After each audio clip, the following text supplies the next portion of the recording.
person. He is Aaron McIntyre, and you are you. Let us know who you are and what you think about what we think via the stevedeace.com inbox. You can email us, steve@stevedeace.com. You can also check us out on Facebook, where I did not lie to you this morning, because today is a very important day, which we will get into here a little bit later on. But after this moment, I will resume lying to you on Facebook with hashtag Facebook approved takes. So you have been warned. You can get to what I really think, though, all the time if you follow me on Twitter at Steve Deace Show, or over on MeWe, Parler, Gab, and Getter. And you can also watch clips of what I really think that are free of censorship and free to watch at rumble.com/Steve Deace Show. Rumble.com/Steve Deace Show. I had a first yesterday in my inbox, by the way. A guy went Chris Rock, and I'm going to get you sucker on me, trying to bargain with me for one of the boxes of cookie dough Built Bars I had ordered when they had a special 2-hour sale. He says he got the note like 45 minutes late, and by the time he tried to get in, they were all gone. So he emailed me trying to bargain with me, because I ordered 2 of them. They're getting delivered today, by the way. Not that I'm excited about that, but I'm very excited about that. He tried to bargain with me for one of those boxes. Steve Mamu, I've come to bargain. Yes. It finally got to the point that he said, all right, he went like Andre Dawson. You tell me what the price is. Remember we did that to the Cubs back in the day? You know, I need a place to work. All right. So, you know what? Here's a blank check. You fill it out. Then he won the MVP that season. You remember that story? You ever heard that? Yeah. So I'm like, no, dude, there is no one rib here. No, I'm not for cookie dough. Nope. No. I'm holding on. I'm flat out hoarding those things. That's how good they are. All right. What's that look for? He's dead serious, folks. When it comes to having the palate of a 12-year-old boy, you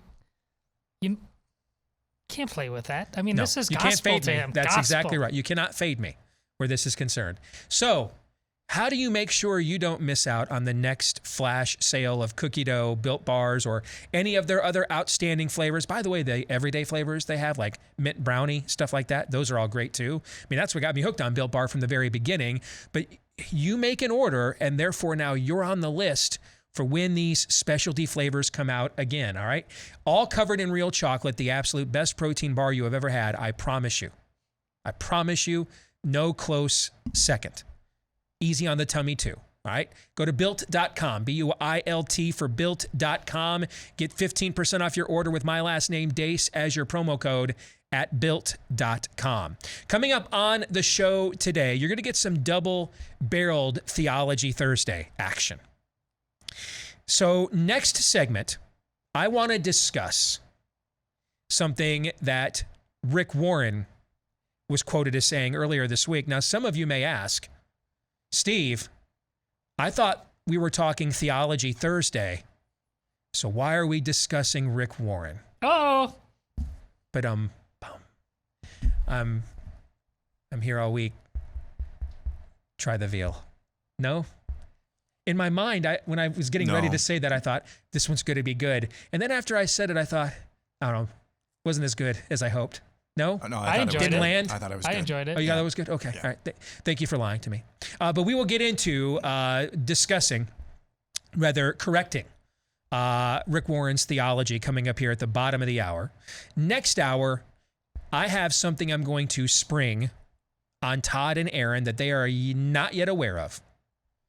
But I think when I do so, for part 2 of Theology Thursday, not just them, but all of you will be appreciative that we did this as well. Okay, so that's coming up. And then we'll get into 3 non-political questions as well.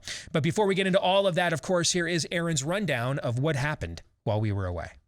What happened while we were away brought to you by A Great Morning. Yesterday, we told you about the Texas law banning abortion after 6 weeks and how the Supreme Court had done nothing to grant an emergency blockage of the law going into effect yesterday.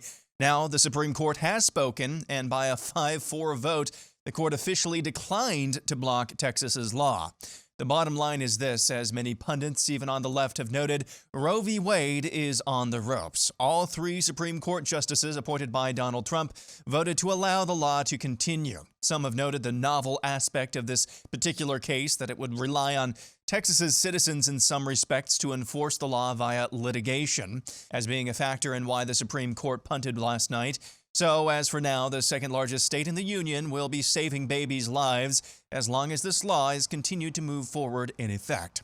The left, as you can imagine, is very concerned. Newsweek contributor Richard Hananiah had this commentary about the Texas abortion law, quote, "You can't screen for Down syndrome before about 10 weeks, and something like 80% of Down syndrome fetuses are aborted. If red states ban abortion, we could see a world where they have 5 times as many children with Down syndrome and similar numbers for other disabilities." Former acting U.S. Solicitor General Neil Katyal tells MSNBC, "And if you're like, say, a Silicon Valley tech company thinking of moving to Texas, I think you better think twice, because it is on the verge of turning into something very medieval." Learning Chinese today. Today's phrase is, "We're not a nation of laws, and we never have been. We're a nation of political will, and we always will be." 我们不是一个法治国家，我们从来都不是。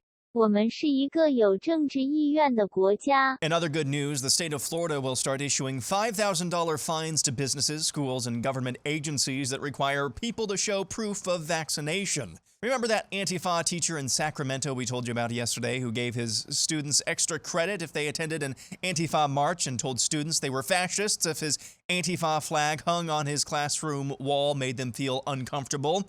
Yeah, there happened to be a Natomas Unified School District Board meeting last night. There were so many red flags. A man had an Antifa flag behind his desk. Yeah, Chairman Mao in the corner.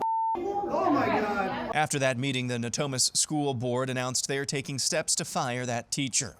A new Economist YouGov poll finds Joe Biden is just barely above water in his approval rating.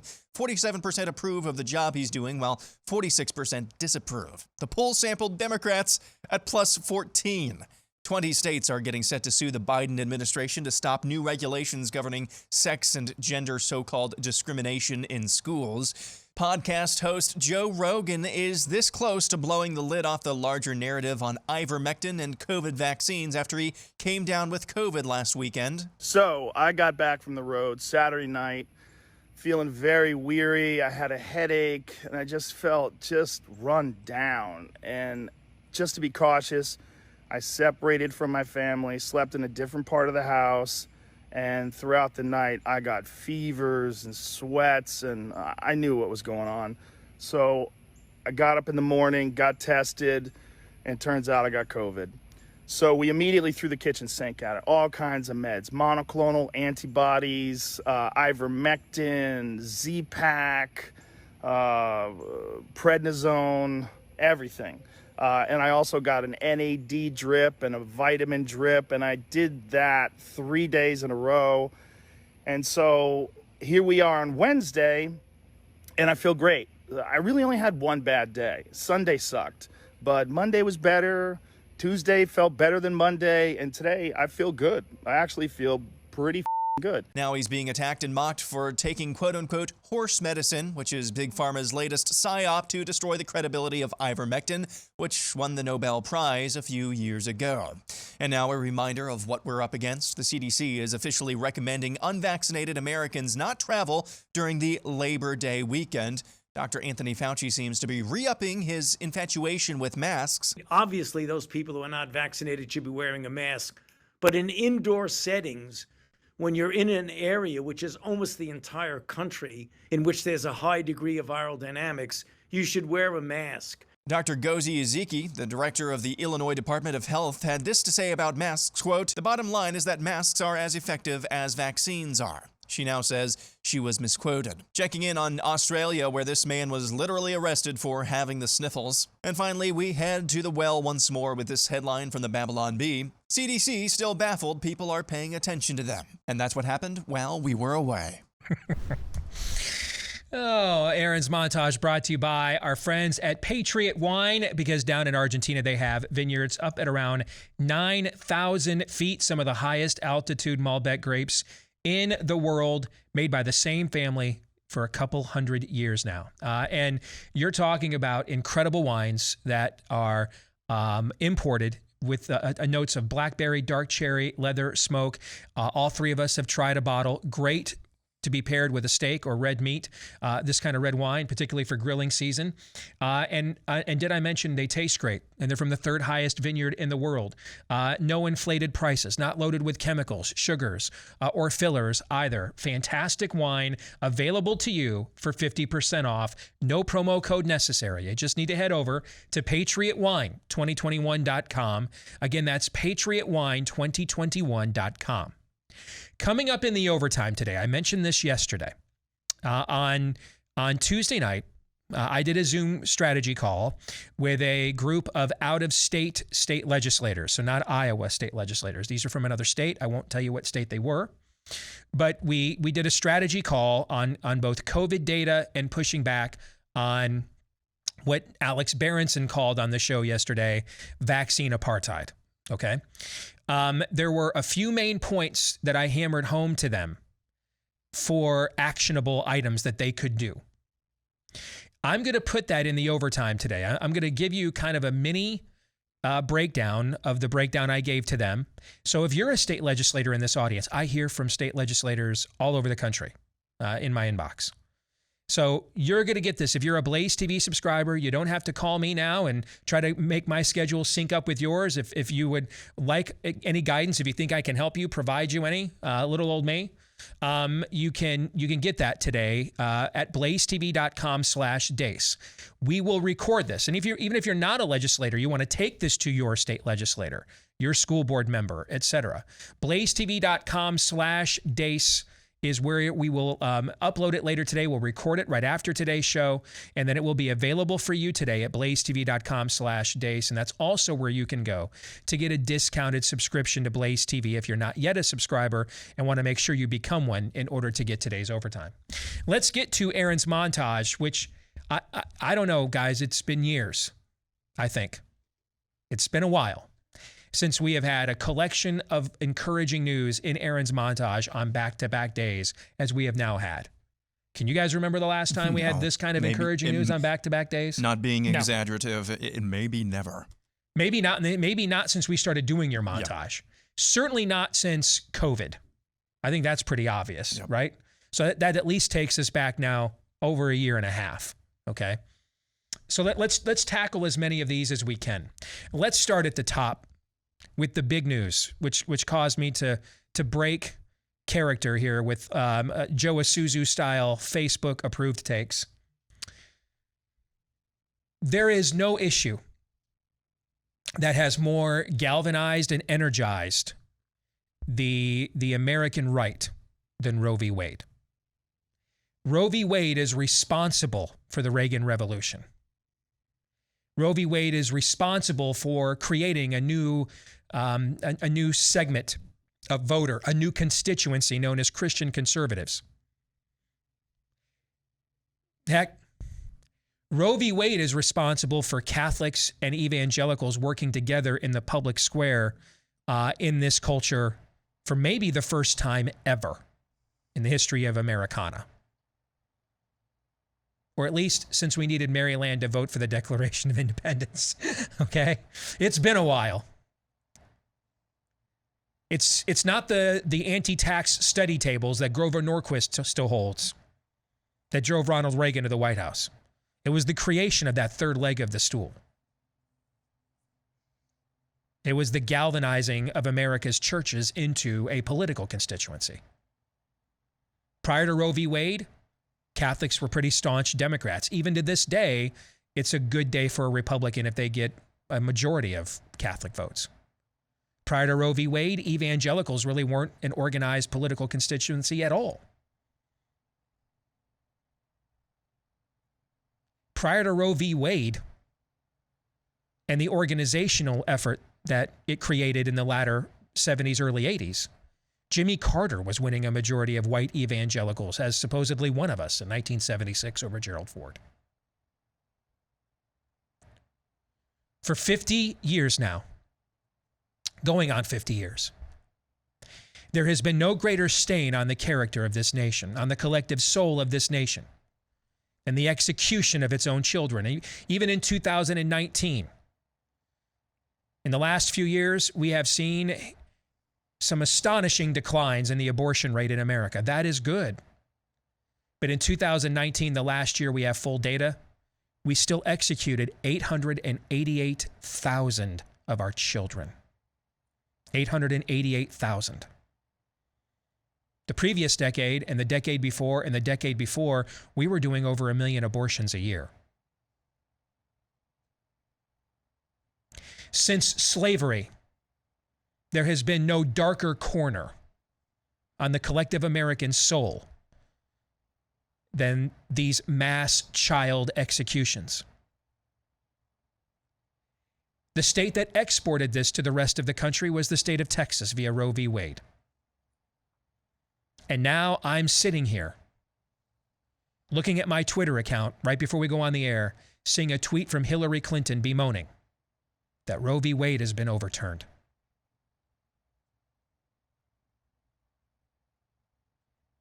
I won't go quite that far. But at the very least, the U.S. Supreme Court yesterday, late last night, dealt a serious body blow to Roe v. Wade. At the very least, it is staggering in the middle of the ring, like Clubber Lang ready and waiting for Rocky to finish him off. It might be mortally wounded. It could be given its own standing 8 count. But at the very least, it is staggering. Roe v. Wade bleeds like any other man. We now know this. By a 5-4 vote, and 3 of those votes were the justices that Donald Trump appointed. And you go back to I think it was the final debate against Hillary Clinton, and Trump vowed not to just appoint pro-life justices. He vowed to appoint justices that would overturn Roe. If you are a pro-lifer and you gambled on Donald Trump in 2016, we did not. We, the members of this show, are all pro-life. We did not gamble on him in 2016. We didn't think it was a worthy gamble. You win. You won the argument. I think all 3 of us, to some degree, couldn't be happier to have lost this one. There's no other way to put it. Had Donald Trump not won in 2016, we wouldn't be here at this time with Roe v. Wade right now. That is assured. All of us who are pro-lifers owe Donald Trump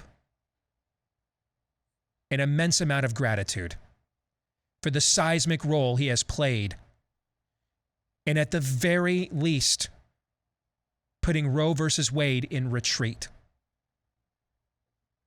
This is the greatest singular act against collective injustice in this culture since Brown versus Board of Education, at least, and maybe since the Emancipation Proclamation. When you look at the death toll of Roe v. Wade, when you look at the soul toll, what it has done to the women that have subjected themselves to its lies, incalculable. And it wasn't the man who credited Jesus with overtaking his drunkenness, who was considered the first evangelical president, a man whose character and honor we all loved. No, his Chief Justice voted with the baby killers, John Roberts. Do we need to start talking about him in the same breath as Tanny and Dred Scott? That's a great analogy. Yes. Yeah. We tried to give him some benefit of the doubt yesterday. Yes. No longer. No, I think he's an evil man. Yes, I agree.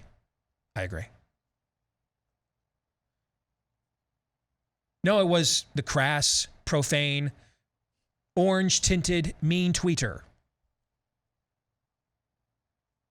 Just as it was the man who left the Canaanite brothel 10 minutes ago who then went ahead and said, you know what, my last act here, I'm going to plunge the pillars of the fish demon Dagon down into the dirt, face down.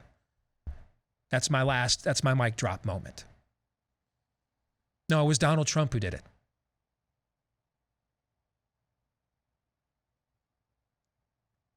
And we all should say thank you. And we should also thank our sovereign God, who used a problematic man like Donald Trump to do it. Who uses problematic people because you know what, folks? There's only problematic people. And that's not to say decency doesn't matter. It does. Kindness doesn't matter. It does. But we can turn decency and kindness into idols every bit as much as we can turn the more sullied aspects of our nature into our own idols to justify them. We can frankly turn anything into an idol.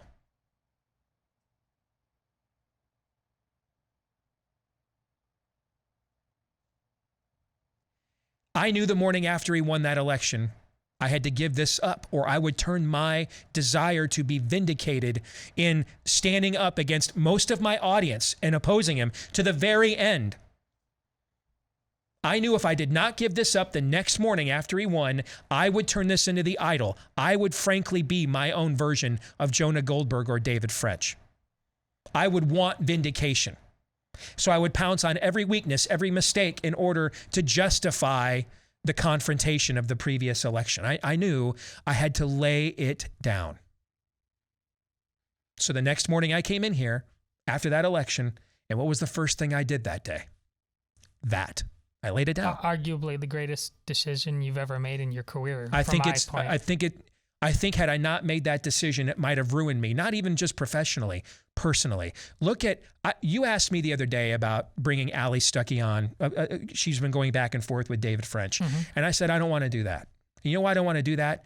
I don't even know what David French is. I've known David French. He's been on this show numerous times, going back to before you guys even worked here, and including since you have joined it. I don't recognize that. I don't even want to talk to that. I don't think that's worthy of me acknowledging.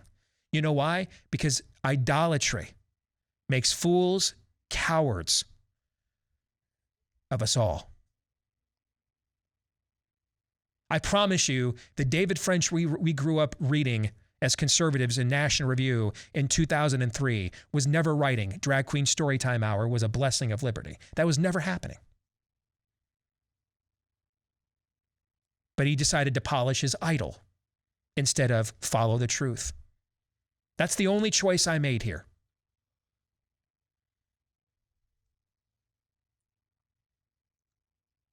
The choice that you guys made that I did not has officially paid off in a big way. There are children, and not an insignificant number. This is the second largest state in this country. There are children who are going to be alive today who would not have been in the state of Texas if Donald Trump had not won. And we must recognize that and be thankful for that. And be thankful to a sovereign God that works through problematic people, because there's only problematic people. All of us have sinned and fallen short of the glory of God. And the lesson here for me and for all of us, but especially for me, that I've learned out of this, is to look at character holistically. It's not just what Bill Clinton said in the 90s. I can be a terrible person, husband, father, but if I vote for the right policies, it doesn't matter. It can't just be that. Nor can it be, I'm decent, I'm kind, I'm respectful, I'm George W. Bush, but my gift that keeps on giving is a Chief Justice that has screwed you for more than a decade since I've left office on everything you freaking care about. But it's okay, don't worry about that, because, you know, I was kind to people, including the people that are currently wrecking the country. It's not just that. We have to look at this holistically. People are more complicated. God is both immanent and transcendent.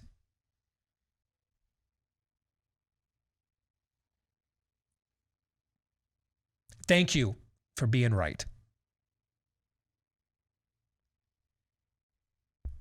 Elsewhere, I have to say, I've spent a lot of time on this show over the years analyzing polling, letting you guys in as we and those of us that do this professionally, how we do it, how we read it, debunking fake, phony, baloney polls, right? We've done a lot of those shows over the years. Yes.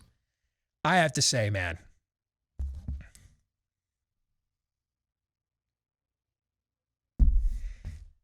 mad props. I got to lay it down for The Economist and YouGov to actually publish a poll and like put your name on it, bro. Okay?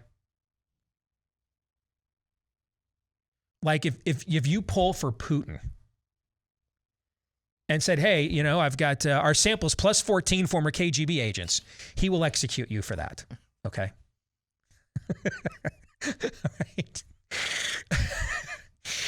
To put out a poll in a free society with a sample of plus 14 Democrat, and you see how big their sample was too. It's over 1,200 people. Yeah. Let me tell you what went on there, man.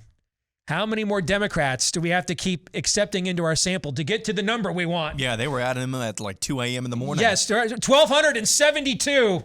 That's how many people we had to poll to weight the sample to where we weighted it plus 9, plus 10. He was still underwater, plus 11, 12, 14. Voila! To put that out, man. And then give Joe Biden a 1 point approval, net approval of 1 point with a plus 14 Dem. I got to tell you, all right, in the era of Fauci, Debbie Birx, everyone stay home, bedazzle your face shields. Meanwhile, I'm going off for a full family Thanksgiving, right? I mean, guys, who was the mayor, the Texas mayor who went on his honeymoon when he made everybody? Yes, okay. Guys, come on, man. Gavin Newsom hanging out with comedians in restaurants that are closed with no masks in an era of no shame whatsoever. Guys, God bless him for what he did for us on the life issue, but he is still Donald Trump. There is still at least a modicum of shamelessness there, right? Okay. Yes. In this era where there is no bottom,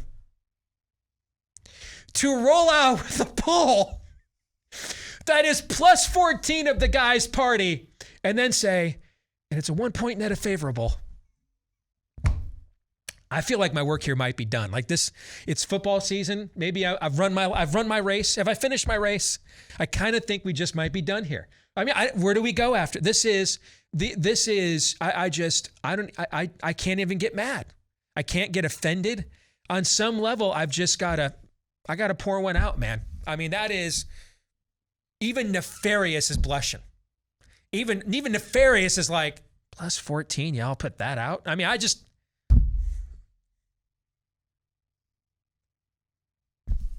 mad props, man. I don't even know. I can't do anything other than congratulate that level of base. I mean, just complete debased. I can't even and The Economist, you have to subscribe to read even like the front page of their website. They're very highbrow. Here's our poll, plus 14, one party, and it's a 1 point net favorable. Beautiful.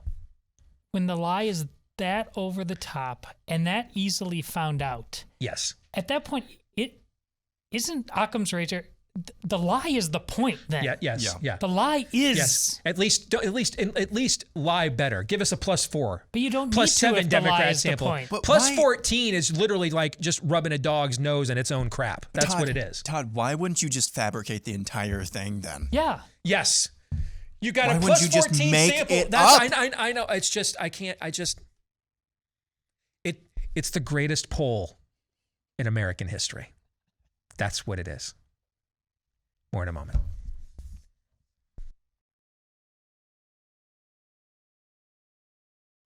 So just how much equity do you have in your home?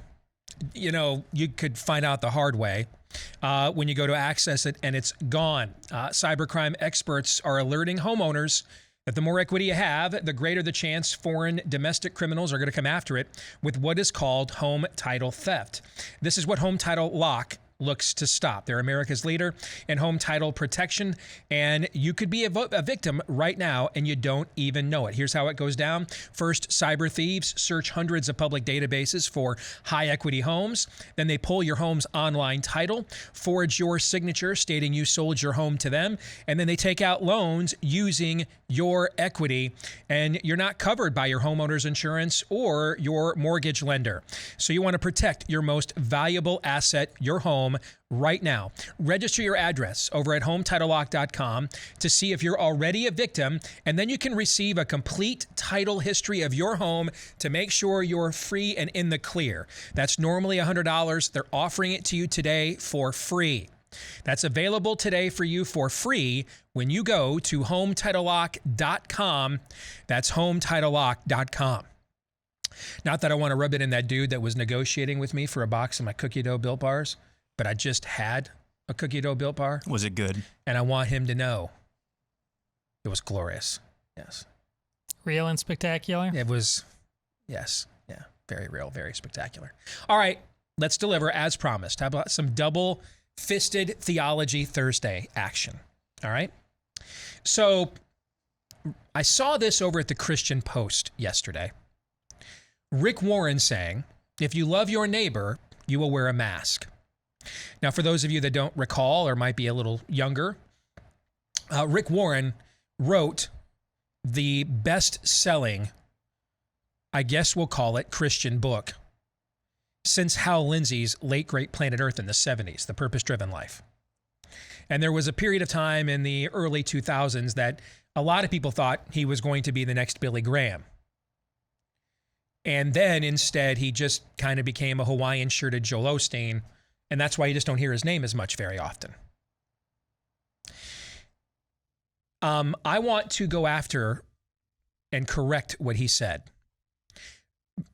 because it's not a bad theology. It's absent theology. The statement has no theology. It's an emotional sentiment.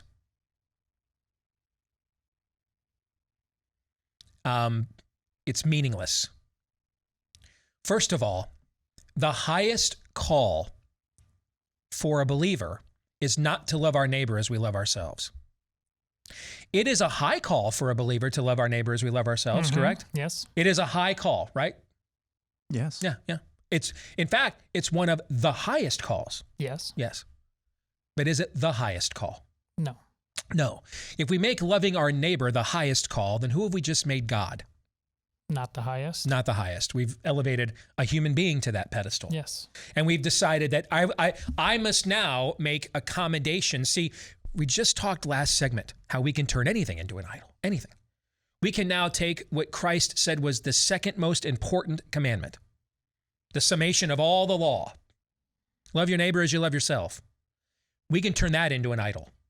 Because if I make that the first most important commandment, I have now elevated somebody human or a group of humans into that prime position.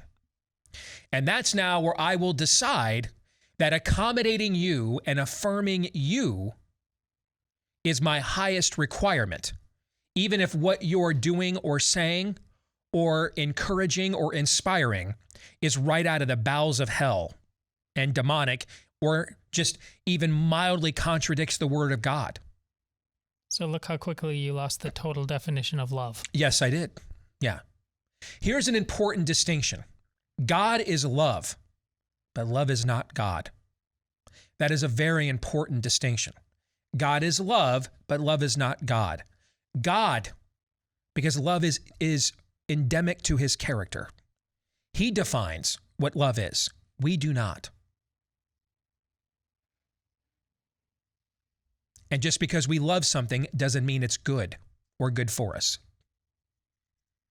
Lots of people love meth. Is it good for them? It is not. So we would probably need some standard somewhere to tell us when loving something can be good, right? Yes. Yeah. The highest calling for the believer is to love the Lord thy God with all your heart, all your soul, all your strength, and all your mind. And what that means is with every fiber of your being, everything you can offer. Paul refers to it in the book of Romans as offering yourself. Paul himself, a Jew, very well versed. I mean, that when Jesus quotes that, he's quoting from Moses, by the way. Jesus is quoting Moses when he's asked, what's the most important commandment? To love the Lord your God with all your heart, soul, mind, and strength. And the next most important is like it. Love your neighbor as you love yourself. But that first one, he is quoting from Moses when he says that. So this is a consistent strain from Genesis all the way to Revelation. Jesus, who died for you, can someone do more for you than give their life on your behalf? Is it possible for any being in the cosmos to do more for you than to give their life for you to live? Can anybody do more than that? Give more than their own life? Anything more? No. No. He did that for you. That's a pretty powerful demonstration of his love, right? Total demonstration. Yes, it is. That same being in frustration says, why do you call me Lord if you will not do what I say? He did not lay down his life for you so that you would disobey him. He did so that you could obey him. The highest calling of the believer is obedience. Faithful obedience. That's what discipleship is. Long obedience in the same direction.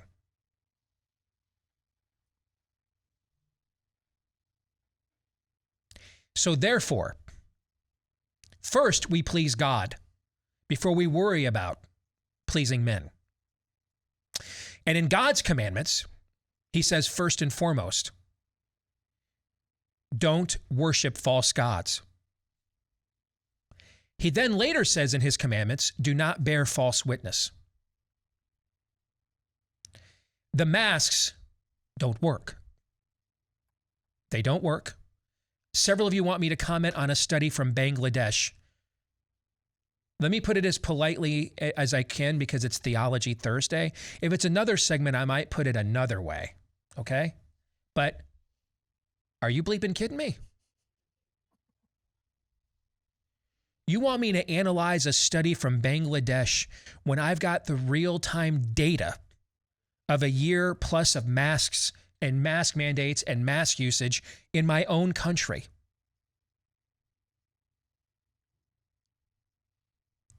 Here's my answer to your request. Politely, though, because it is Theology Thursday. No. No, I'm not even going to open it. I'm not going to look at it. I don't have to. Nor should you. Maybe they cracked the code, Steve. Anybody that wants to bring for you, if you have friends on your Facebook pages or your social media accounts that have ignored all the real-time data you have shown them that masks don't work and have decided to now hop on your page with a link to a study from Bangladesh, get better friends. Okay? That's not one of the commandments. That's one of Steve's suggestions. Get better friends. Get better friends. Your friends suck. They're not interested in the truth. It's like that Economist YouGov poll. I mean, it's the same. Yes. Your friends are like those who came to Christ and said, are we tithing on the right amount of cumin and spice? And don't heal people on the Sabbath. Get better friends. Your friends suck. Masks don't work. They don't work.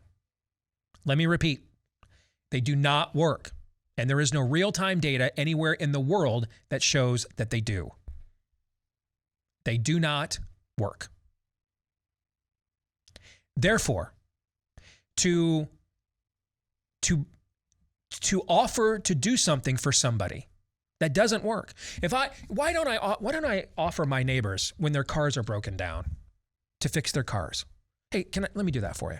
Why do you think I don't offer to do that? You don't know how to fix cars. Because I don't know how to fix cars. And therefore, by making that offer, I would be doing what? I would be bearing false witness. I'd be giving them a false hope. I would be misrepresenting myself. I would be deceiving them, correct? Correct. Correct. By going to your neighbor and saying, I will wear this mask to protect you, you are doing that. you are bearing false witness. They don't work. Yes, they're inconvenienced and all that other stuff. None of that matters, though. You know what else is being inconvenienced? Put on a cross and crucified. Inconveniencing? Yes. Very inconveniencing, yes. We do things for people that are inconvenient, that are an inconvenience when we love our neighbor as we love ourselves, correct? Yes. So it has nothing to do with the fact that they're a nuisance and a hassle to wear.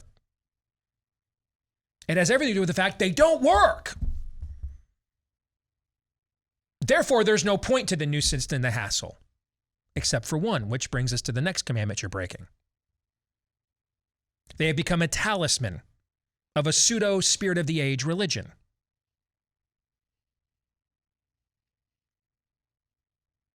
Which, if you affirm, not I'm wearing this with reservations,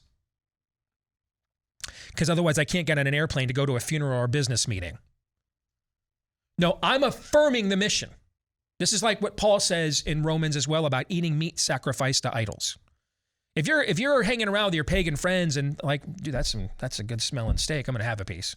And they've sacrificed it to idols, you know that their idols are meaningless, worthless. And if it smells good and you like it, the meat's good, you know that none of this is all worthless. Enjoy. But don't actually do it for the purpose of worshiping their idol. That's where we get into trouble. And if you've got a lesser brother who maybe comes out of a false religion like this, struggling with their conscience, don't use your freedom in front of them that might cause them to stumble. Notice that Paul is putting the emphasis on not using your freedom to cause someone else to worship a false god or bear false witness. What Warren is suggesting is that you use the freedom God gave you to disobey God in order to please people. He's flipped the premise on its head. That's demonic. As Christians, we're called in situations to sacrifice our freedom in order to set the right example. Now, Warren would tell you that's what he's arguing for. Except all the data shows he's not. So either Rick Warren is really stupid or he's just a people pleaser. Hell's full of those. Full of them. I don't know Rick Warren, so I don't know which it is. I do know this, though. I'm out of patience with all of this. Out of it. I'm out of grace. I'm out. So you might have to have somebody else have these conversations from this time forward. I'm real Old Testament Joel about this right now, okay? Like, I got some end times imagery for you. That's where I'm at. I'm in Nehemiah mode right now. I'm kind of out of, let's do this. Let's rebuke with tenderness. Like Paul says to Timothy, I'm sorry, Paul. I'm out. I'm out of the tenderness, and I'm full all in on some Nehemiah right now. Because this stupidity's got to stop. You're not helping anybody at all. And then by making that claim, you're affirming the pseudo-religious claims behind the talisman of the spirit of the age itself.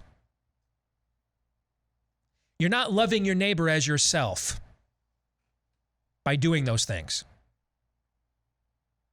Now, would I go so far as to say that this is never the case, that you can love your neighbor as yourself while wearing a mask? No. If you're at the home of your grandmother, somebody who's high risk, and they ask you to do this because they're afraid, now this is where we're to the don't cause somebody else's integrity to stumble thing. I will do this. Not because it doesn't work. I'm not affirming anything. But it's an inconvenience to me. I'm not changing my beliefs for you, but I will serve you. I'll do the equivalent of washing your feet via a mask. But to blanketly say you must wear a mask in order to love your neighbor as you love yourself is to impart upon the mask efficacy and effectiveness it is never demonstrated. Thus, you're bearing false witness. And then to affirm the premise of a fake pagan spirit of the age pseudo-religion. Other than that, though, it has a wonderful singing voice.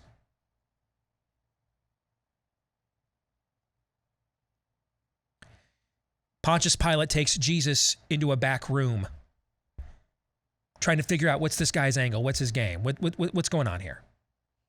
He's looking for some kind of bribe, political solution, as the religious leaders demand his execution. And Jesus looks at him and says, for this reason, I came into the world to testify to the truth. Jesus says, I am the way, the truth, and the life.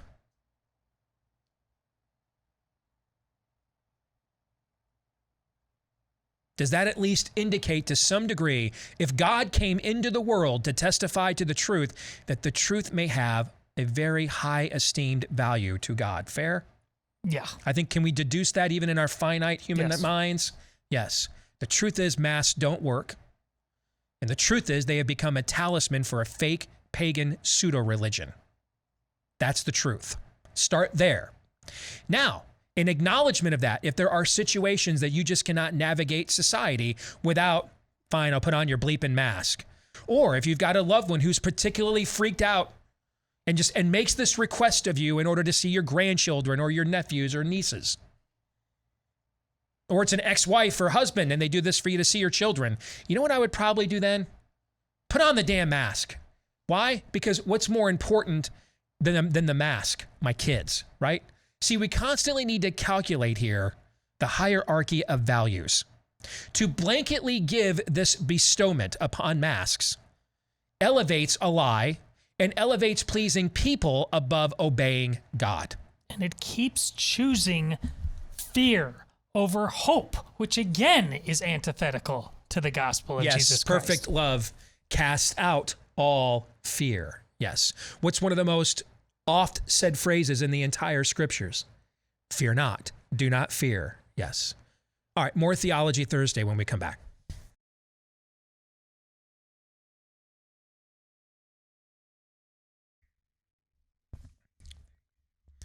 Back here with Hour 2, live and on demand on Blaze TV, radio, and podcast. Steve Deace here alongside Todd Erzin, Aaron McIntyre, and then all of you. Let us know what you think about what we think via the stevedeace.com inbox. That's Steve at stevedeace.com, DEACE.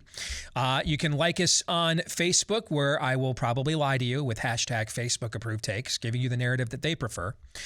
You can also find out what I really think, though, if you follow me on Twitter at Steve Deace Show or MeWe, Parler, Gab, or Getter. That's GETTR.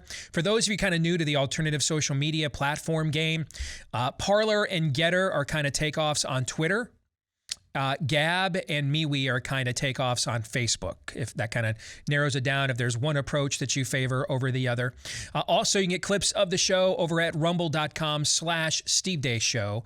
Again, rumble.com/Steve Deace Show. And we want to thank all of you who are listeners to the podcast that left us a 5-star review. Hit subscribe for us. So many of you have done that. Thank you. You've played a huge role in the explosive growth of this show over the last year plus. Thank you to each and every one of you. And if you've got time today and you're a podcast listener who hasn't done these things, please, we would ask you to consider to please do so. Part 2 of Theology Thursday coming up here in just a moment. First, though, let me tell you about Rough Greens, and we've been telling you about them for quite a while now. It's the supplement powder that you sprinkle into your pet's food. It's so simple. It just puts back into your pet's food all the vitamins, minerals, nutrients, probiotics, antioxidants that were stripped out at the factory so that your pet's food will have a long shelf life for mass distribution. Same thing they do with the human food. That's why we take so many supplements nowadays to put that stuff back into our diets. But now there's a supplement for your pet. But you may be wondering, if I put this stuff in my pet's food, will they like it? How about we find out by giving you the first 14-day Jumpstart bag for free? That's is that me. Ron doing the dog? That's Ron. The dog? Okay. I was looking for where that was coming from. All right, man. I didn't know if maybe, you had given me, somebody had secretly, the honeymoon suite or something had tapped into my ear, and then I realized what it was. Ron in Dallas is doing an impression of my impression of Cap eating Rough Greens. Okay. That was a very disturbing sound, folks. I apologize. Okay, for that distraction. Even a grizzled veteran like myself could not maintain focus in the midst of whatever that was in my ear. Please Don't ever do that again. Anyway, back to Rough Greens. The first bag is on us for free, that 14-day jumpstart bag. We asked you to pay for the shipping, so you got some skin in the game. That's only going to cost you a couple bucks. We'll give you the bag for free over at roughgreens.com, RUFF, for roughgreens.com. And then again, you can give them a call, 833-ROUGH-DOG. So, part 2 of Theology Thursday. Here's what I want to spring on you guys. And we have talked about this as a general principle theologically on the show before. But I would like the three of us now to apply this in a specific personal way. There have been a lot of, regardless of what your belief system is. I mean, those who are completely bought into the spirit of the age, fear porn, Jesus died for them too. Those who have legitimate fears because you are in a certain risk category or exposed to people with a certain risk category, Jesus died for them too. And then those of us who have tried to kind of just follow the data from the very beginning, no matter where it goes, Jesus died for them too. And then the remaining few who still think that there's no such thing as coronavirus out there, Jesus died for them too, right? Yep. Okay. Whichever one of those groups you're in, you have not escaped some dark days here over the last year plus. For those of us, though, that do cherish and carry with us the belief system that gave birth to what we call today American exceptionalism, there have been a lot of dark days recently. A lot of contemplations of things being discussed and proposed that take us down one-way dead-end roads, historically, spiritually, socioeconomically, right? Yep. The kinds of places that cultures don't typically return from once they decide, Right. hey, let's try that dead-end street and see where it goes. Hey, next stop, Salem's Lot, let's live there, right? I know there's been a lot of people, my wife now is a fully licensed therapist. She works in a big office with a lot of other therapists. The demand is so high, they have to turn people away. And sadly, a lot of that new demand that they cannot serve, young people, teenagers, people in their early 20s, about the ages of our own children, Todd. So there have been a lot of dark days recently. There have been a lot of dark thoughts and discussions, and a lot of people dealing with a lot of dark thoughts. Which is why when we have a day like today, I got up today, and the first thing I see is the news about what happened at the Supreme Court last night with Roe. I was just flabbergasted. I would not go so far as to say it has been overturned, but it has taken a punch in the nose. At the very least, it's taken a punch in the nose. We found out Roe v. Wade's not impenetrable. It bleeds in the ring too. We needed to finally hit it. We've been dancing around it for 30 plus years. Since Casey, we needed to punch it. And we did, and look what happened. It's bleeding. It's like that scene in Rocky IV when Rocky realizes Ivan Drago, he bleeds like any other man too. Mm-hmm. Okay? And I was blown away in that, first of all, just beyond my own moral and spiritual conviction about this issue. My own mother wrestled with this choice. I could have been one of those 60 million children that never saw the light of day. Human beings are going to be permitted to live in the state of Texas today who might not have otherwise been. I might have been one of those children 48 years ago. And therefore, those three beings known as Anastasia, Zoe, Noah, and all their potential and the joy they bring into the world never happens. Deciding to give birth to me, changes the direction of Vicky Ray's life, my mom. She goes back to school, gets a GED, goes back to college, becomes a nurse. She's a mom now. She's got to make something out of herself at the fresh old age of 15. Who knows what the impact would have been on her if she had made this decision? Maybe how many women have been spiritually, emotionally scarred by putting themselves through this process, and then the guilt they feel later, and no one offers them forgiveness or redemption for it, right? And I'm just one of these stories, folks. I'm just one of them. We've had almost 60 million children who didn't get this chance. Then count the millions of children whose mothers wrestled with the decision like mine and were given that chance. And you're talking about there's not a street in America that doesn't have a household that has not been touched by this.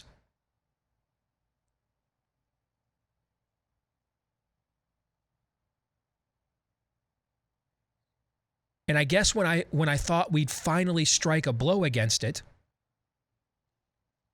it would be on a grander scale. It wouldn't be like 12:30 last night, Supreme Court votes 5-4 to uphold the Texas law taking effect, and it's a press release. You know what I'm saying? Mm-hmm. It just is think of all the debates, the elections, the protests, the March for Life every year, these grandstands that have been made against this all this time. 12:30 last night, they take a vote. It's 5-4 press release. It's surreal in a way, almost anticlimactic kind of, right?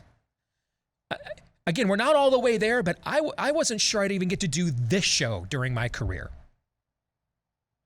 I spent many years in my career arguing with pro-life leaders to actually do bills like this. And you two listened to those shows before you came to work here. And I got called every name in the book. Yep. Sellout, purist, obstructionist, would have my character smeared and everything else because for trying to get pro-life leaders to do bills like this. Like this. I don't care about any of that now. I'm just beyond grateful that there are children in Texas today that are going to get the shot that Vicky gave me, my mama gave me.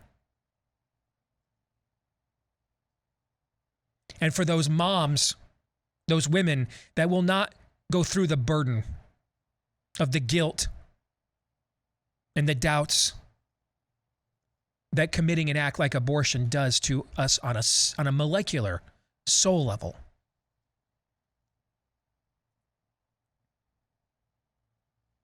Women who won't have the option of falling for this fraud, they were saved today too.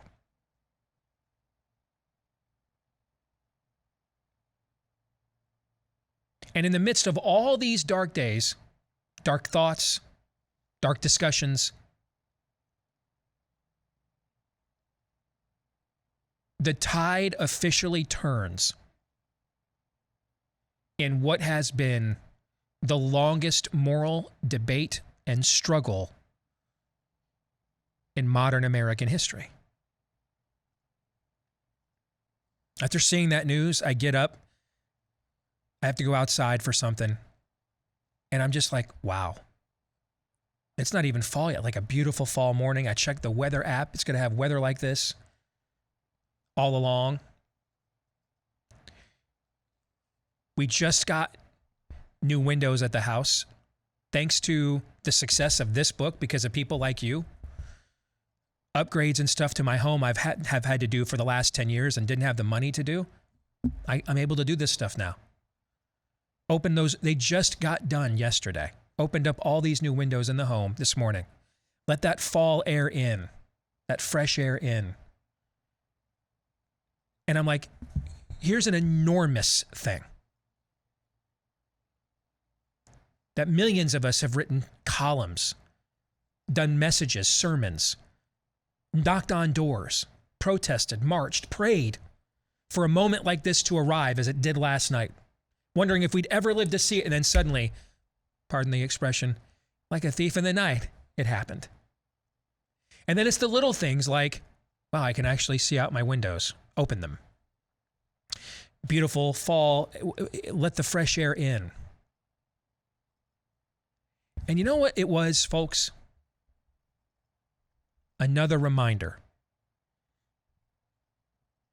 We have a lot of problems, a lot of issues. We are still, as a people, desperately attempting to urinate away the greatest legacy, inheritance, and blessing that God has ever permitted a people to have east of Eden on this landmass. But you know what? In spite of all of that, we are way more blessed than we deserve. So many previous generations that have come before us, including generations of believers, would love the privilege of wrestling with the problems we are right now. And doing so while at the same time, Aaron and I are in a fantasy draft against each other last night. They would love to have the luxury, as the writer of the book of Hebrews refers to it, that large crowd of witnesses that comes before us would have loved the luxury of wrestling with these existential stakes at the same time they were given the blessing of just frivolous pursuits in their spare time that they could not even contemplate.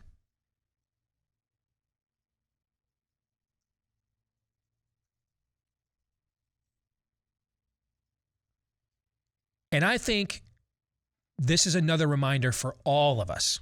And I wanted to take a minute on a personal level and share some of my own personal thoughts and frankly feelings that I am very thankful that God allowed me to live here. That God has blessed me way beyond what I deserve. To say I'm sorry I don't remember that enough. And to say thank you that He keeps blessing me more than I deserve, despite the fact it's true that I don't remember enough what He's already blessed me with. So I thought for part 2 of Theology Thursday, and I decided to step up to the plate and go first, with both a big thing and then just a little thing. And I could give you many other things. You know, you raise your kids and you're not sure how they're going to turn out, and they're not done yet. But it's little things like my oldest has moved out.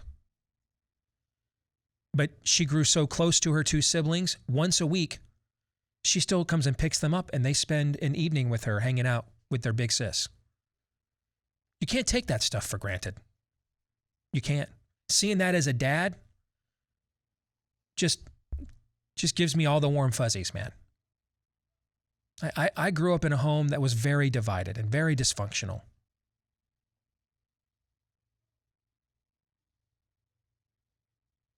My little brother and I just don't have much in common. There's been numerous times I've attempted to bridge that divide. I just can't. And so we haven't had a meaningful conversation in probably 5 years. I prayed so often for that mistake not to be passed on to my children. And so to see, even with Anna out of the house, them desire to spend time with her desire to spend time with them, even though she has her own life now, and to make that time for them. Again, I don't deserve that blessing, but it was given to me. And I'm thankful for it. I could go on, but I'm going to let you guys go now. I think we should all take a moment and realize, in the midst of all of this going on right now, conversations and debates no previous generation of Americans would have ever believed we'd even entertain or contemplate, and yet here we are. All of us are still blessed way beyond what we deserve. The floor is open. Well, you know, I've told you about my schizophrenia with the balancing out of trying to plan for my daughter's future and then wondering if that future exists, the 2 oldest ones in particular. And to have a wife who, again, I did mention this last week, but before I confronted my deacon after Mass last Sunday for him going all David French, the masks are the gospel and the gospel are masks. And to have her by my side, and when I said, you know, I need to talk to him, and she said, I know you do, and I want you to. That's a blessing. That's an absolute blessing. Isn't that like Adrian saying to Rock, there's one more thing I want you to do. Yeah. Win. You know. Right? When the wife says, club them. Dude, you just hear the music in the back of your head, don't you? It's all, oh yeah. But it's all the more because she's not me. She's the exact opposite of me. And that is borne out all the more. I've told you, you know, I've been pounding the pavement on running for school board and have been recruiting and had some success, but not in my particular subset of the district. You have to live within within a particular area to run. So ultimately, if I couldn't find anybody to do it, I was going to do it myself. But my wife, again, not wanting to do it, fearful, anxiety-ridden about doing it, but knowing that one of our daughters has some anxiety issues, some confidence issues, and she wanted to be a model for that daughter. So my wife decided to step in and said, I'm going to be the one to run this time, which is so, not that she doesn't want to help in things, but she doesn't want to be in the front row, and she's putting herself there because the district needs it, all districts need it, and because her daughter needs to see it. Again, blessed. And then with all four of my daughters, Steve again is giving me the day off tomorrow, probably going to be the last one on this college search with my oldest daughter, her second of two official visits. Getting to be a part of that in places and in states that we've chosen that have dedicated to themselves to a greater degree of normalcy, something akin to Iowa. You know, that there are people in this world. Again, we are three guys in a room, and oftentimes you don't quite know. I mean, that's why Steve reads the email to make sure we know. But more and more lately, I've got people coming up to me at cross-country meets everywhere we go saying, thank you for what you do. Really appreciate it. And it's, you know, I'm betting that those people are out there to be a part of my daughter's lives is that don't have a prepper mentality, has not consumed me, and that my daughters are hopeful about the future. And they know the news. They know the stuff we talk about, because it would be a level of malfeasance, my part on a father, not to prepare them for that, especially the older ones. You protect them as long as they can, but they need to know. But they're fighters on faith. They have the difficult discussions. They're not worried about if what their friends may think about it in the way that doesn't cause them to bring it up, because they know that's not a true friendship if that's a problem. So that they see something beyond themselves is the reason this life is meant to be lived, and it is their God, and that he will give them the strength when they need it. Of course, none of this is a surprise to you that I'm talking about my family, but my cup runneth over. My blessings are undeniable, and I do think all the time, as Steve does, that I mean, how did I trip into this? Well, it's nothing short of the glory of God. And at some point, despite my nonsense, I opened a door just enough of a crack. And God took that as an opportunity to kick it in and just have his way with me. And amen to that.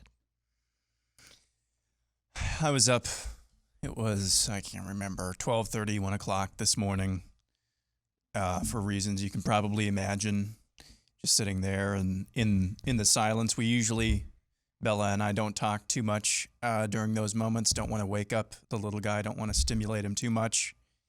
And I was reading through this news that had just broken, maybe a half hour to an hour beforehand, and I was half asleep, and I saw this news, and I got up, and I went over and whispered whispered that to my wife.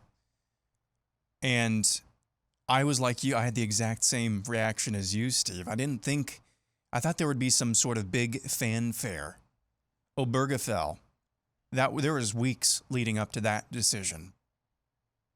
I thought it would be when Roe v. Wade had a major blow struck to it. Perception, legally, otherwise. I thought that there would be a lot more fanfare, but there wasn't. It was just, we're not going to challenge this law for now. And I didn't really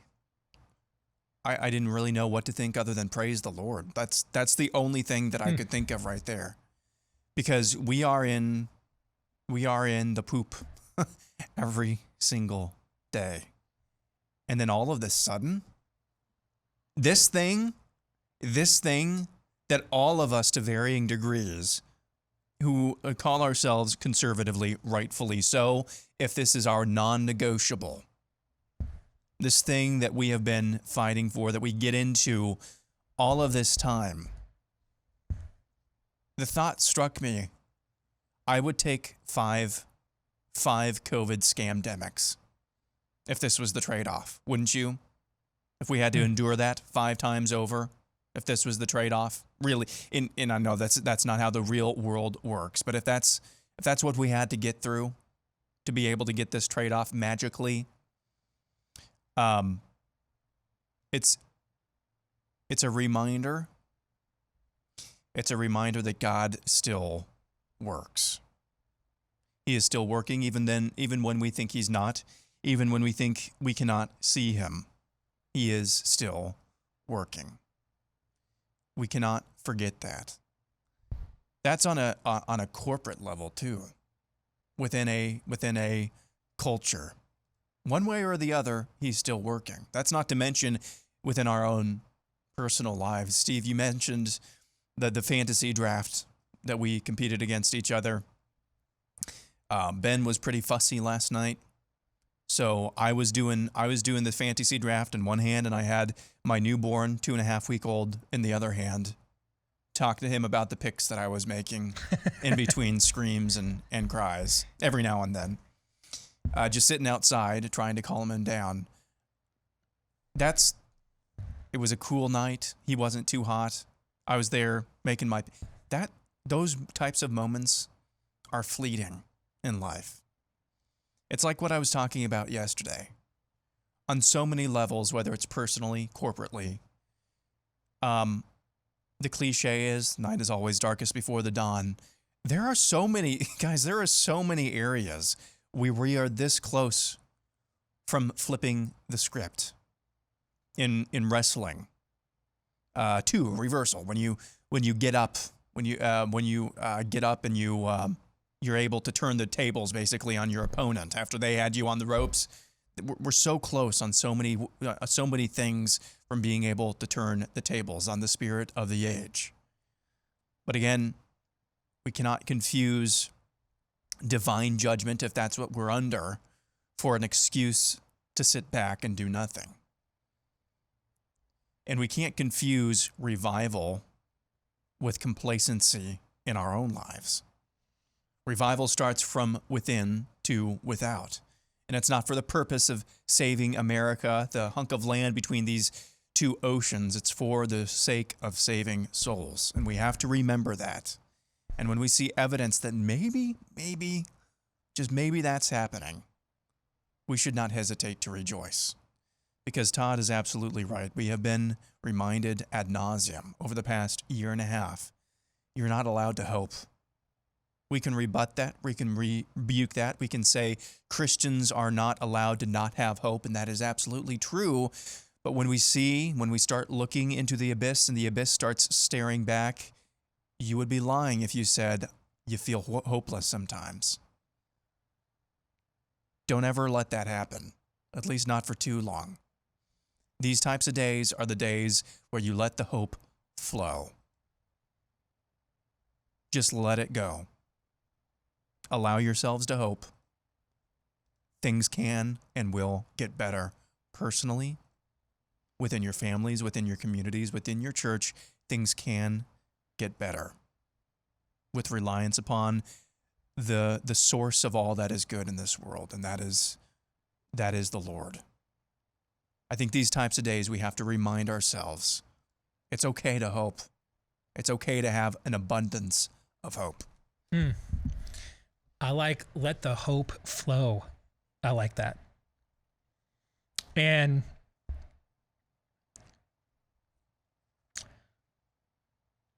I just think we have to put an emphasis on being nimble.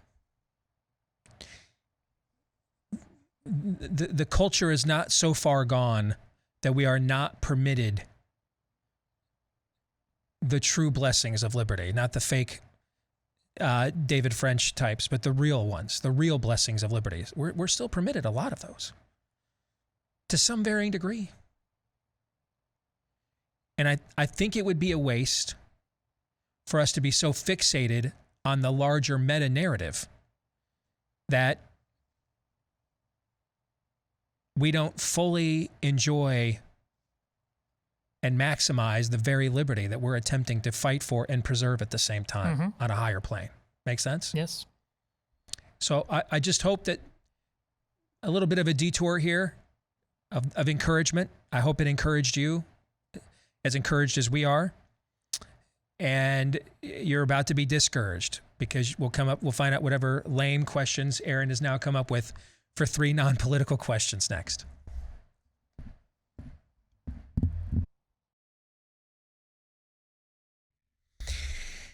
Folks, being sweaty all day isn't any fun. Whether it's a first date or any date or a public function or, in my case, being asked to speak in front of throngs of people. Whatever the case may be, make sure you check out Sweat Block. It is stronger and more effective than most clinical antiperspirants. I've used both the deodorant and the deodorant lotion, and wow, it lives up to its billing. You can also get the Sweat Block wipes. You just take these wipes, you apply them to your pits right before bedtime, get up the next morning, shower, shave. If you're a guy, well, chicks shave too, just not their face. Do all that stuff, and as you normally would, and one wipe can prevent pitting out for days, maybe the rest of the week. A couple a week will last you the entire week, keep you dry the entire time. So if you or someone you love is dealing with this, you have to check out Sweat Block. Get 20% off today with my last name as your promo code DEACE, DEACE, for sweatblock.com with the promo code DEACE. Again, I have tested the product. It lives up to its billing. Sweatblock.com, promo code DEACE, DEACE, at sweatblock.com. Let's get to 3 non-political questions. We all have questions. Who am I? Why am I here? Where am I going? Who am I? A search and a question of identity. Why am I here? A question of meaning and purpose. Where am I going? Question of destiny. Some better than others. What sort of morality or proto-morality would you expect to find in a chimpanzee troop? Injecting some levity into the demise of Western civilization. It's 3 questions on the Steve Deace Show. I guess now is as good of a time as any for me to come up with a few questions that might prompt all of us to have a discussion that fills out these last 20 minutes. Did I say that out loud? Did I? Is this on? Oh man, we're live. Okay. 3 non-political questions that I thought of, spent a great deal of time coming up with, and now deliver to you post-haste. Brilliant questions, I might add. Question number 1, what movie was the biggest mistake to be made? Meaning, it was just a mistake to make this movie. And Todd, you cannot select any of the Star Wars movies. Oh. Justice League. You cannot select Justice League. Oh, okay. Star Trek Nemesis. Final Star Trek movie with the Next Generation crew. And they had an opportunity to fully bring the Romulans in as a villain, or better yet, do what they never did, which was a major mistake, which was bring Q in as a villain for the movies. I mean, Q is one of the greatest villains in Star Trek history, and they never brought him into any of the films. But Star Trek Nemesis is a colossal disappointment. Should have been scrapped with the idea they had of a Q or of a Picard clone. It's just no. And that was a terrible idea. You had the Romulans, you've got Q sitting in the bullpen, and instead, man, to close this thing out with the next gen crew, instead you bring in a Texas Leaguer middle reliever. Okay, no, I mean, Star Trek Nemesis was a colossal mistake. So I will say that, because it's the first one that came to mind that really pissed me off.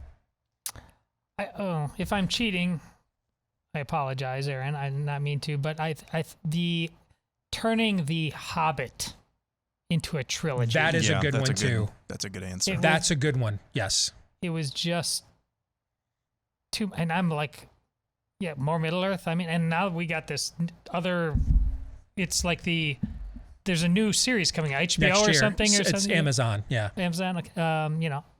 Looking forward to it, but you didn't have to. Supposedly, it's a prequel, right, to the events of Lord of the Rings. Yeah. That world, entertaining. There was so much in there that made me feel like Steve does it a lot of things. Like I could fast forward through this. It's just not. And totally agree with you.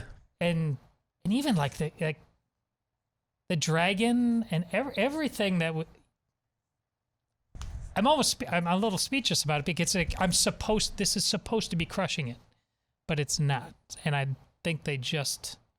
It's a money thing. Trilogy, well, that's obviously money, but the trilogy has just become, you make trilogies. That's what you do. You don't just make 2, you make 3.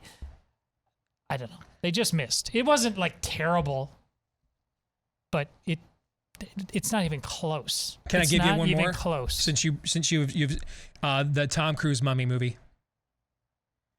That Universal had a great idea. First of all, the first shared universe in American movie history was the Universal movie monsters in the 30s.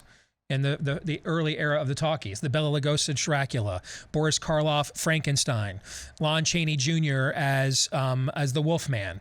They actually were in each other's movies while having their own separate universes. So this was the very first ever shared universe that we had. It was almost 100 years ago. Universal still owns the rights to those properties, and so they wanted to create a shared monster universe by resurrecting these original characters that people still consider some of those old movies from the 30s to be classics. And the launch was to do it with The Mummy, with Tom Cruise.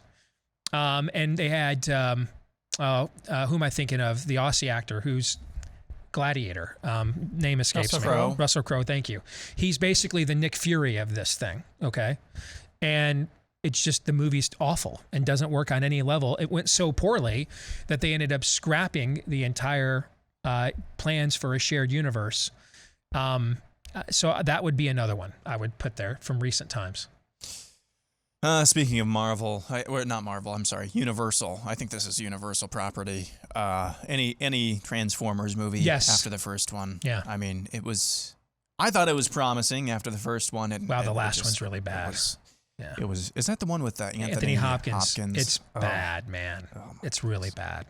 Question 2. If you could choose one what-if moment from history and then created an alternate timeline, what moment would you choose? You know what? I'll go back to something I raised on this show a few weeks ago.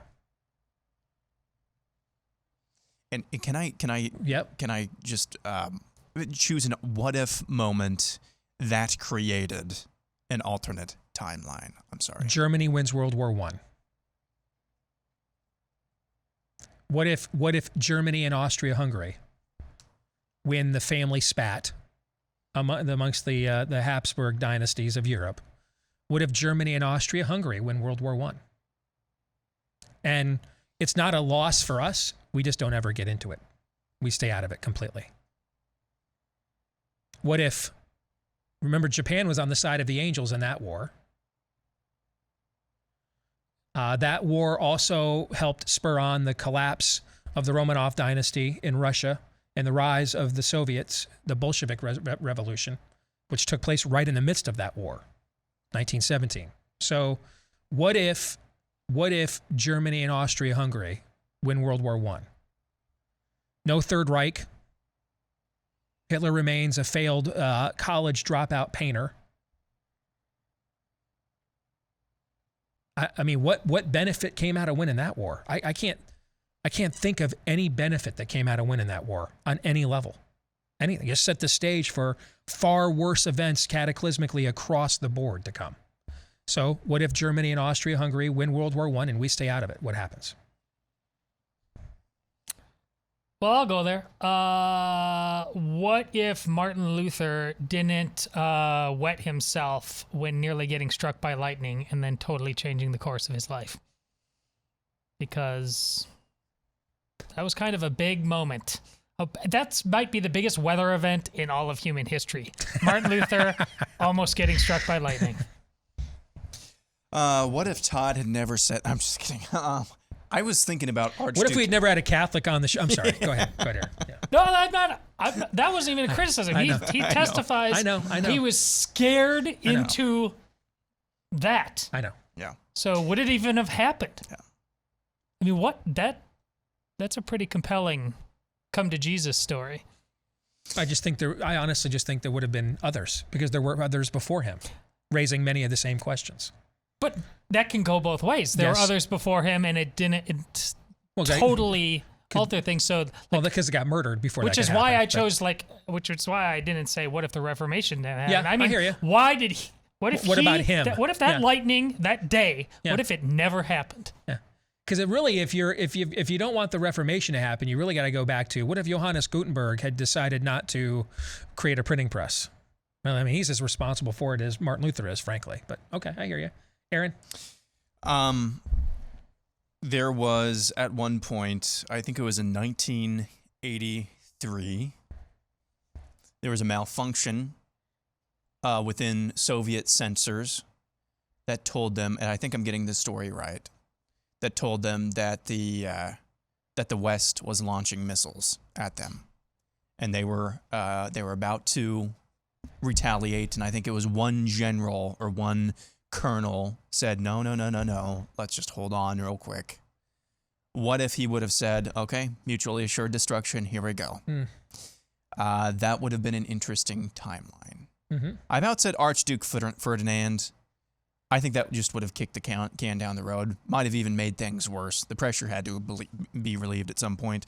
What if Archduke Ferdinand hadn't kicked off the I agree with you, which is why I didn't say that the war never happened. Exactly. That's why I said, what if we had a different result? Exactly. Yeah. Question 3. If you had to choose one Marvel Cinematic Universe superhero to go bad in the upcoming volley of films, which one would you choose? To go bad? Yes. I mean, isn't the obvious answer Hulk? Because he's already on kind of a razor's edge to begin with. That sets up a pretty compelling conflict of all of them basically banding together to try to stop him, essentially. It also doesn't agitprop heroes that I like and turn them into bad guys like Captain America, now a member of Hydra. I hate that friggin' crap. Okay, that's a Marxist tactic to solely inspirational figures and symbols. So I gave up pro wrestling when Hulk Hogan went bad. I hated it so badly. Okay, hated it. So I like good guys to be good and bad guys to either get redeemed or taken out. That's what I like. So I'll go with Hulk because he's kind of already on the razor's edge with that, and I don't think it does any destruction to the canon or the overall arc or introduce any kind of postmodern nihilistic theme in order for the Hulk to just take one wrong step across the line there.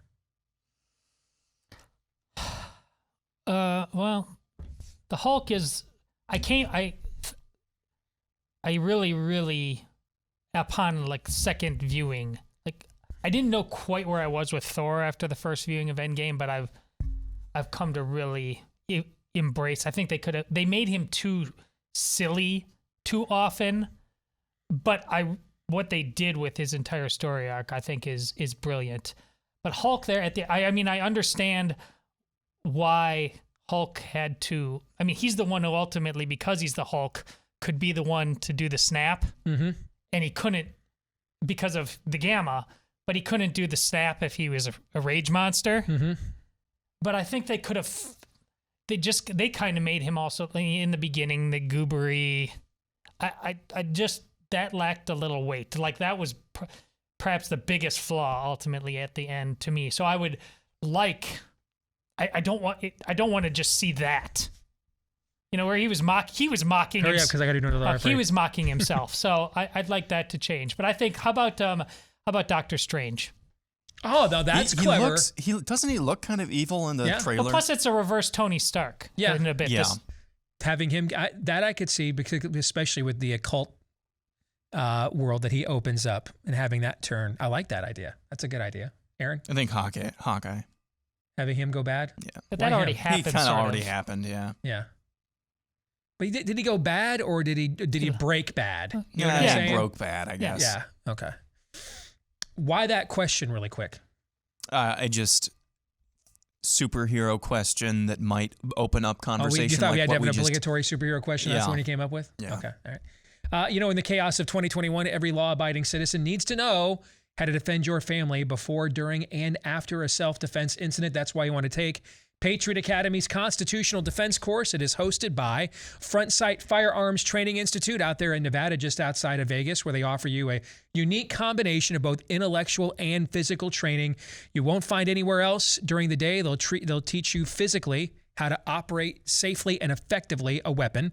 And then at night, they'll teach you how to use that weapon God gave you between the two frontal lobes there, your brain, how to use that safely and effectively too when it comes to defending your constitutional freedoms and liberties. That's why they're the premier firearms and self-defense training organization in the country. And if you want to attend their next event, which is coming up here this fall, which is just right around the corner, 90% off the training. Now, you have to take care of your logistics like travel and accommodations, but 90% off the training. And yes, the whole family can go. If you want to register today at constitutioncoach.com. Again, you can register today at constitutioncoach.com. Can I flip your question around really quick? Yeah. Which bad guy do you want to see go good? I don't know enough about the bad guy lore. I mean, I didn't know anything about Thanos. Okay. I'm not sure. I mean, I don't know who the bad guys are out there. I mean, does Scarlet Witch, is she bad now? She's gone back and forth all throughout her history. She's gone back and forth. I think they're kind of setting her up to break bad. Yes. I think that's pretty obvious that they're setting that one up. And the whole point of the TV show was to provide an origin rationale for a beloved character to suddenly now go from hero to heel. I think that's what they did. So they didn't just shock an audience with it, but gave you the rationale for this kind of a transition. But I think it's obviously coming. I think, spoiler alert, I think we're going to see like 15 different versions of Kang. So probably one or two of those is going to be actually good. Yeah. Yeah. All right. Who's going to see Shang-Chi this weekend? Are you going? I'll be in at the college visit. Okay. What about you, Aaron? No, I'm a staying home. Hopefully, watch some football. Okay, I was not all that interested. It's a character I don't know anything about. I didn't read the comic or anything growing up, but the reviews on this thing are insanely high. So I'm kind of curious now. They really have to get this right. You would think, yeah. So I'm probably going to find maybe some time Monday when we're off and there's no football during the day to go see it then. So you're off tomorrow. Yes. We will still be here tomorrow, though, with the Deace Group and more. Make sure you're here with us, too, noon to 2 Eastern, right after Glenn Beck here on Blaze TV. Until then, John 3:17.